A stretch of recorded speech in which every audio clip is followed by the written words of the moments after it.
Hi viewers, welcome back to Kadapa తెలుగింటి రుచులు. ఈరోజు వచ్చేసి నేను పల్లి చట్నీ వేస్తున్నాను. మా సైడ్ అయితే దీన్ని చెనిక్కాయల పచ్చడి అంటున్నాను. ఈ చెనిక్కాయల పచ్చడి అయితే తెలంగాణ సైడ్ చాలా ఇష్టము. చాలామందికి వండడం చేయడం రాదు. సో నేను ఎలా చేయాలో ప్రాసెస్ అయితే నేను చెప్తున్నాను. ఫస్ట్ అయితే మనం పల్లీలు మంచిగా వేయించుకోవాలి. ఈ పల్లీలు వచ్చేసి మనం స్లో ఫ్లేమ్లోనే వేయించుకోవాలి.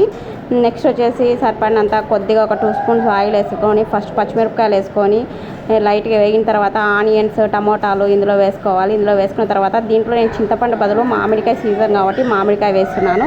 ఈ స్టేజ్లోనే మనము ఉప్పు, పసుపు అనేది వేసుకుంటే కనుక పచ్చడికి మంచిగా ఉప్పు, కారం ఇవన్నీ మంచిగా పట్టేసి బాగా మరింత టేస్ట్ వస్తుంది. ఇప్పుడు నేను మామిడికాయ ముక్కలు వేసినా కాబట్టి నేను వచ్చేసి చింతపండు అనేది స్కిప్ చేస్తున్నాను. ఒకవేళ మామిడికాయ లేకపోతే కనుక మనకు చింతపండు అనేది ఖచ్చితంగా ప్రతిసారి మేమైతే చింతపండే వేస్తాము. కొంచెం టేస్ట్ అనేది డిఫరెంట్గా ఉంటుందని నేనేసి మామిడికాయ వేసినాను.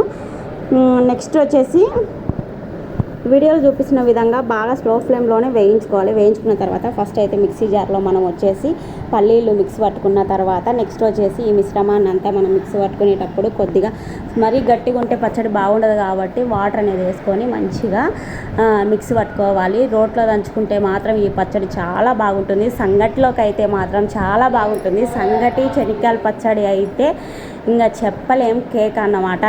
మీరు కూడా తప్పకుండా ట్రై చేయండి. ట్రై చేసి మాత్రం పచ్చడి ఎలా ఉందో నాకు ఖచ్చితంగా కామెంట్ చేయండి. ఇంతవరకు మన ఛానల్ని ఎవరైనా సబ్స్క్రైబ్ చేయని వాళ్ళు ఉంటే ఖచ్చితంగా సబ్స్క్రైబ్ చేయండి. మన సబ్స్క్రైబర్స్ అందరికీ పేరు పేరున ధన్యవాదాలు చెప్పుకుంటున్నాను. మరో మంచి కుకింగ్ వీడియోతో మళ్ళీ మీ ముందుకు వస్తాను.